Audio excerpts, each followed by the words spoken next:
মাধ্যমিক দিয়েছো 2025-এ, তাদের উদ্দেশ্যে আমি আজকের এই ক্লাসটা করতে চলেছি। তোমরা একটু মনোযোগ সহকারে ক্লাসটার সঙ্গে পাশে থাকার চেষ্টা করবে অবশ্যই। এবং তোমাদের কিছু গুরুত্বপূর্ণ টপিক নিয়ে আমি আলোচনা করতে চলেছি। তোমরা বাড়িতে হয়তো বসে আছো, কেউ হয়তো বা কম্পিউটার শিখছো, কিন্তু আমি বলবো যে যেটা শিখছো শেখো, অসুবিধা নেই। কিন্তু আমাদের এই যে সময়টা আমরা বসে আছি, এই সময়টা বসে না থেকে আমাদের কিছু ছেলে মেয়ে আমাকে ফোন করে আমাকে ইনফর্ম করলো যে স্যার আমরা ক্লাস 11টা স্টার্ট করে দিতে চাইছি। যদিও আমাদের প্রত্যেকটা টিচারের মত তোমরা বসে না থেকে তোমরা বাড়িতে বসে সময় অযথা সময় নষ্ট না করে তোমরা ক্লাসগুলোকে স্টার্ট করাটাই ভালো। কেননা তোমাদের সেমিস্টার হয়ে গেছে, আর সেই সেমিস্টারে তোমরা সময় কিন্তু অনেক কম পাবে। তোমাদের অ্যাডভান্স থাকাটা ভালো। তোমরা অ্যাডভান্স সিলেবাসটাকে শেষ করো। অ্যাডভান্স যদি আমরা 11টাকে শেষ করতে পারি, তাহলে অ্যাডভান্স আমরা 11 থাকতে 12টাকে স্টার্ট করে দিতে পারবো। আমাদের মাধ্যমিকে আমরা যা করেছি সেই জায়গা থেকে দাঁড়িয়ে আমাদের 12টাকে ভালো করার চেষ্টা করতে হবে। আর কিছু ছেলে মেয়ে আছো, তোমাদের বারবার করে বলছি, তোমরা রেজাল্টের অপেক্ষা না করে তোমরা অবশ্যই ফোকাস রাখো, ফিউচারের জন্য চিন্তা ভাবনা করো।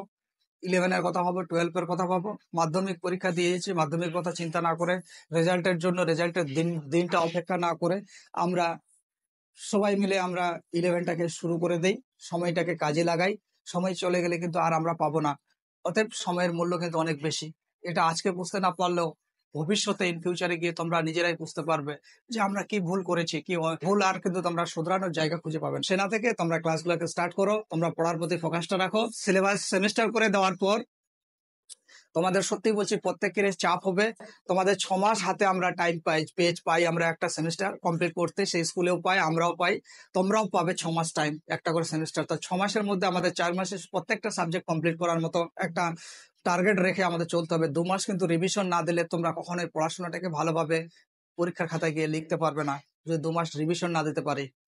তোমরা বুঝতেই পারছো, এতদিন ধরে পড়াশোনা করছো, যে আমাদের সিলেবাস কমপ্লিট হওয়ার পরে যদি আমরা রিভিশনের সময় না পাই, তাহলে আমরা কি দেখতে পাবো যে আমাদের ভালো করে আমরা পরীক্ষার খাতায় গিয়ে মনে করতে পারছি না, লিখতে পারছি না, কলম চলছে না।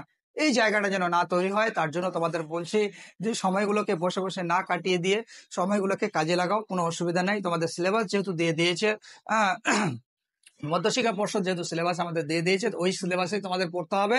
সে তুমি আর্টস পড়ো, সায়েন্স পড়ো, কমার্স পড়ো, সেটা কোনো ফ্যাক্টর নাই। বাংলা ইংরেজি সেম সিলেবাস থাকবে প্রত্যেকের, কোনো এটা অসুবিধা নেই। কিন্তু বাংলা যেটা সাবজেক্ট নিবে সেই সাবজেক্ট গুলো পড়তে শুরু করে দাও। অন্তত বাংলা ইংরেজিটা তো স্টার্ট করতেই পারো। আমাদের এখানে জিওগ্রাফি টিচার আছে, এডুকেশনের টিচার আছে, সংস্কৃতের টিচার আছে, ইংরেজি টিচার আছে, বাংলা টিচার আছে, হিস্ট্রি টিচার আছে, পলিটিক্যাল সায়েন্সের টিচার আছে। এই যে প্রত্যেককে আলাদা আলাদা টিচার আছে, আমরা আলাদা আলাদা ভাবে পড়াচ্ছি। তোমরা মনে করিও না যে কোচিং সেন্টার বলে আমরা খারাপ ভাবে পড়াই, এটা কখনোই মাথায় রাখবে না। তোমাদের যারা বাইরে থেকে কিছু জ্ঞানী ব্যক্তিগণ যারা বলছে যে আমাদের কোচিং সেন্টার খারাপ পড়ায়, তোমরা তাদের কথা না শুনে একবার একটা মাস আমাদের কাছে পড়ে দেখো যে আমরা কেমন পড়াচ্ছি। আমি গর্ব করে বলছি না, আমাদের ছেলেমেয়েরা যারা এখানে পড়ে তারা অন্য কোথাও আর যাওয়ার কথা ভাবে না। আমি এইটুকুই আমি তোমাদের বলছি, বিশ্বাস রাখো, ভরসা রাখো। এতদিন ভক্তি সত্যি শ্রদ্ধার সাথে আমাদের কাছে পড়ছে। তোমরাও আসো, তোমরাও পড়ো, তোমাদেরকেও আমরা ভালো করে পড়াবো।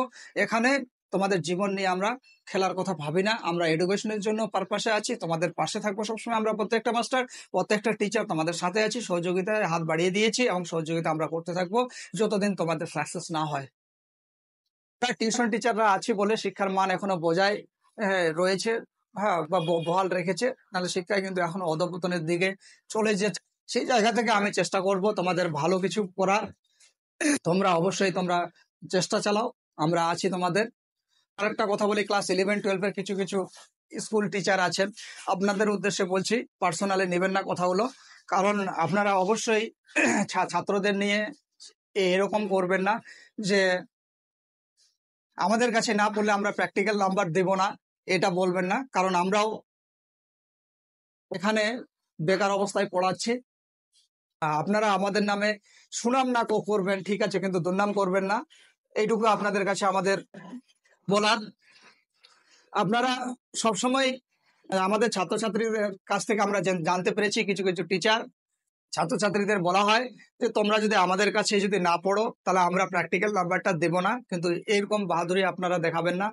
আপনারা যদি টিউশনে পড়াবেন তাহলে আমরা বলবো, টিউশন পড়াই যারা বেকার আছি আমরা বলবো আপনারা চাকরিটা ছেড়ে দিন, আমরা গিয়ে স্কুলে চাকরিটা করি, আপনারা টিউশনটা পড়ান। এইটুকু আপনাদের বলার, আর কিছু নেই।